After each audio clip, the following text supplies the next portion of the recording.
From my childhood, echoes of negativity haunted me. You can't make it.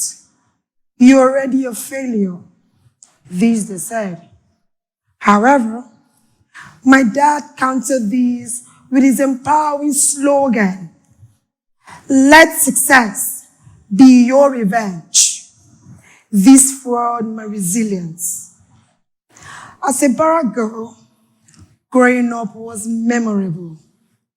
My childhood was a treasure I wish to relive, especially with my friend, Martha.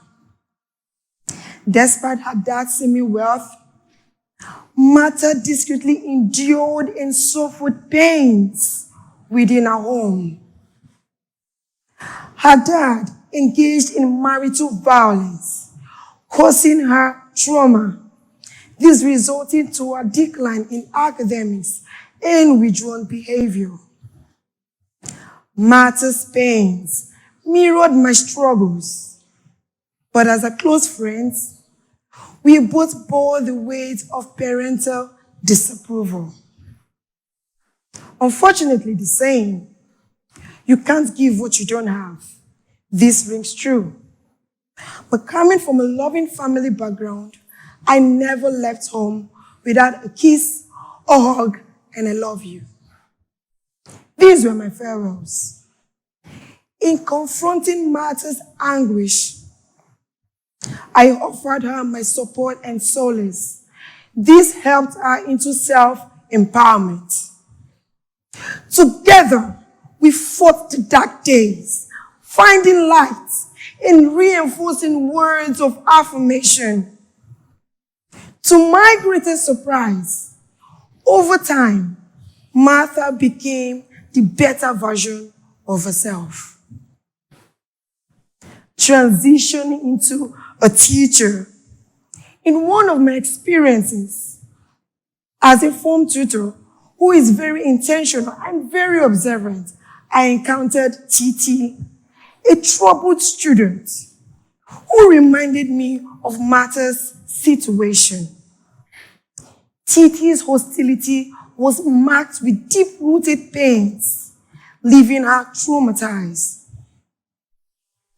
Some of these traumas significantly affected TT in several ways, and these were the symptoms to watch out for. She was very aggressive in class towards her peers, always appears moody and sad in class. She had trust issues and low self-esteem. She was also speaking foul languages at every slightest provocation. Above all, she performed poorly academically. In contrast, have you noticed that students who came from a loving family background have a stable psychological balance to navigate through learning and social interactions with greater ease? Have we also noticed that when they are loved and cared for at home, this is seen in their character and how they carry out themselves? They are mostly compassionate, loving, supportive, teachable, and eager to learn. They are less likely to carry the emotions from childhood domestic violence.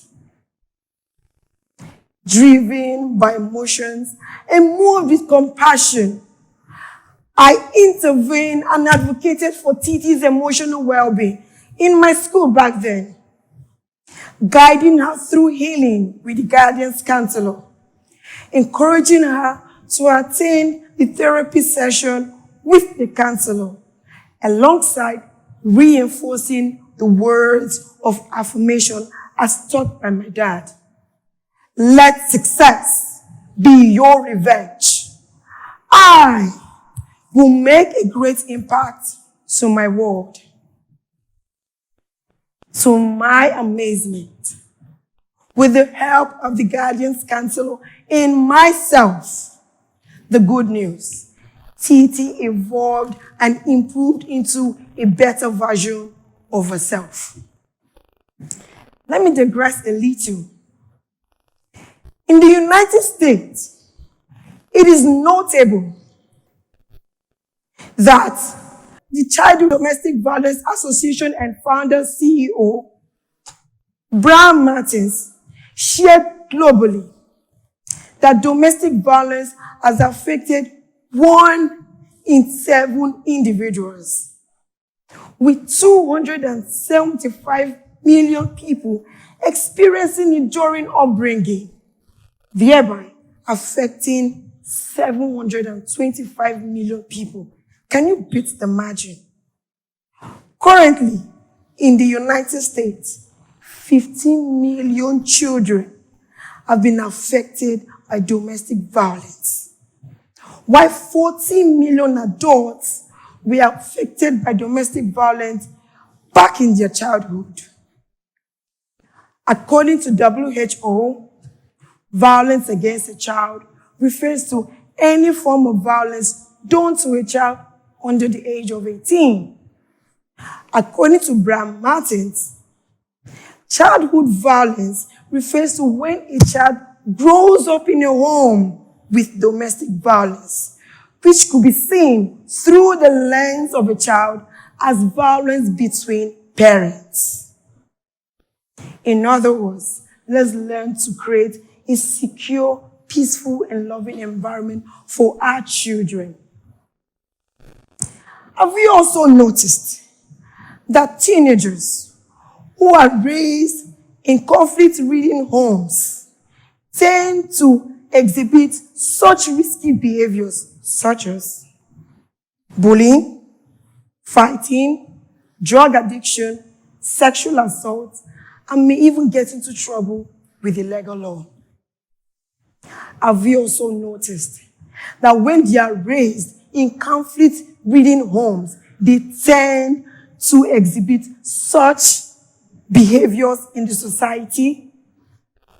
According to Dr. Etienne Krog, the director for WHO, Department of Social Determinants of Health, stresses the urgency for parental intervention.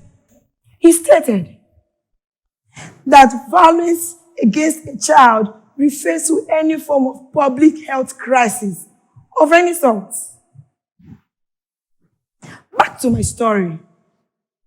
Upon reflecting on matters and TT's journey, in a Chinese proverb that says, to know the road ahead, ask of those coming back.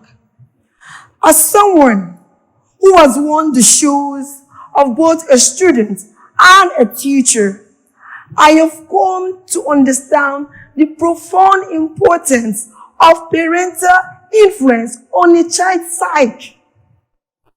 To our beloved parents, do you know that a child who is loved and valued at home brings in more enthusiasm and passion into learning?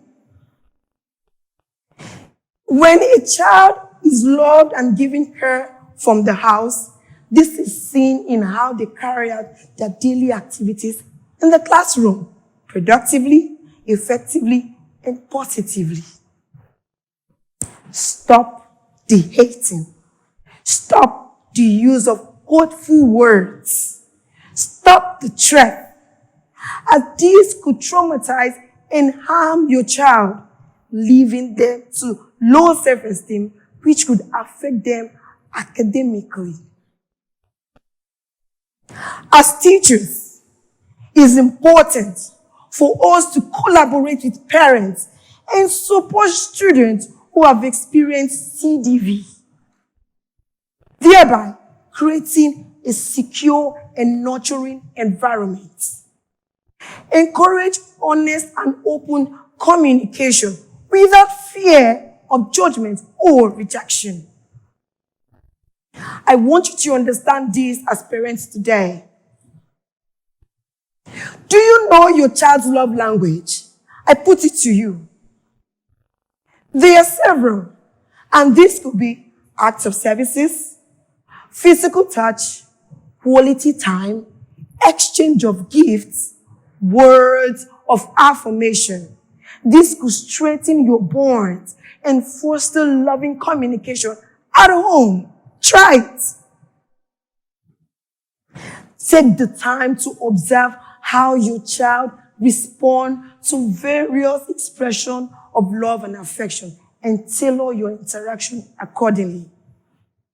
I leave you with this. Speaking your child's love language will go a better way to bond you and have a deeper connection, which will lead to a loving and supportive relationship in the house. In conclusion, all I am trying to say in essence, I am strongly advocating and promoting a holistic approach to education, which emphasizes the importance of fostering a child's emotional and psychological well-being, thereby leading to academic success. Through empathy, support, care, and love, we could empower these children to tackle their challenges and thrive. Show to me a compassionate leader in the society with remarkable successes and excellent results. And I'll point to you a child who was raised from a loving family background. Thank you.